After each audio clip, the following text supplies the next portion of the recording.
शुरुआत करेंगे बड़ी खबरों की और सबसे पहले खबर सिडनी में हुए अब तक के सबसे बड़े आतंकी हमले की। इस आतंकी हमले में मरने वालों की संख्या बढ़कर 16 तक पहुंच चुकी है।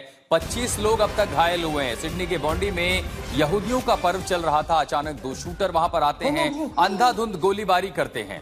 एक आतंकी पुलिस की जवाबी कार्रवाई में मारा गया तो दूसरे को एक स्थानीय नागरिक की बहादुरी के चलते पकड़ा गया। उसने तुरंत हथियार बंद पर धावा बोला, उससे हथियार छीना और उसके बाद पुलिस ने उसे गिरफ्तार कर लिया। इस शूटआउट में अब तक मरने वालों की जो संख्या है वो बढ़ गई है। ऑस्ट्रेलिया के सिडनी में अब तक का सबसे बड़ा आतंकी हमला, मरने वालों का आंकड़ा 16 तक पहुंचा। ऑस्ट्रेलिया ने इसे एक आतंकी घटना करार दिया है।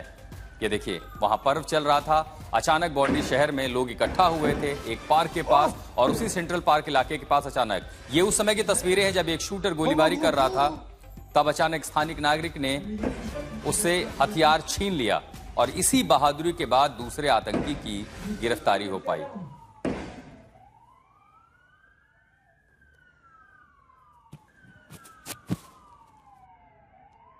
फिर आप देखिए बॉन्डी बीच के पास हमला जिसमें निर्दोष नागरिकों को निशाना बनाया गया। दो हमलावरों की बर्बरता के बाद यहूदियों का चूंकि वहां पर त्योहार चल रहा था, ऐसे में एक संदिग्ध हमलावर पुलिस की कार्रवाई में ढेर हो गया और दूसरे हमलावर को गिरफ्तार कर लिया गया।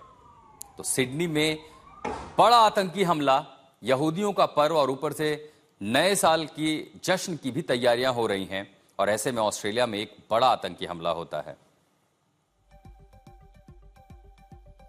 तो इस आतंकी हमले से जुड़ी कुछ और भी अपडेट अब आपको दे देते हैं। शुरू से समझिए बॉन्डी बीच पर आखिर हुआ क्या। यहूदियों का एक उत्सव कार्यक्रम चल रहा था। इस कार्यक्रम में हनुक्का का कहते हैं और इस कार्यक्रम में बॉन्डी बीच पर बहुत सारे लोग जमा हुए थे। उसमें बच्चे थे, महिलाएं थी, बुजुर्ग थी, बड़ी संख्या में थे। तभी दो हमलावर मौके पर पहुंचते हैं, अंधाधुंध फायरिंग शुरू कर दी। बीच पर गोलियों की आवाज से भगदड़ मच गई। इस आतंकी हमले में अब तक 16 लोगों की मौत की पुष्टि की गई जबकि कई अन्य घायल हुए। पुलिस की जवाबी कार्रवाई में एक हमलावर को मौके पर ही ढेर कर दिया गया जबकि दूसरे हमलावर को गिरफ्तार कर लिया गया। पुलिस ने आतंकियों की कार से आईडी भी बरामद की जिससे यह अंदेशा लगाया जा रहा है कि किसी बड़े साजिश को अंजाम दिया जाना था, यानी किसी बड़े आतंकी हमले की तैयारी थी।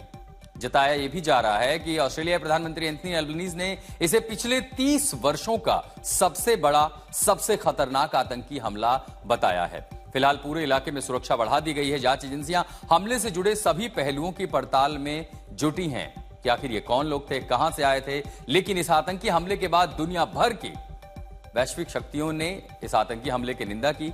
भारत की ओर से प्रधानमंत्री मोदी ने कहा कि दुख की घड़ी में हम ऑस्ट्रेलिया के साथ खड़े हैं। इस आतंकी हमले की निंदा की तो अमेरिकी राष्ट्रपति डोनाल्ड ट्रंप ने भी कहा कि यह यहूदियों के खिलाफ आतंकी हमला है। इस आतंकी हमले की निंदा करते हुए उन्होंने कहा कि वो ऑस्ट्रेलिया के साथ खड़े हैं।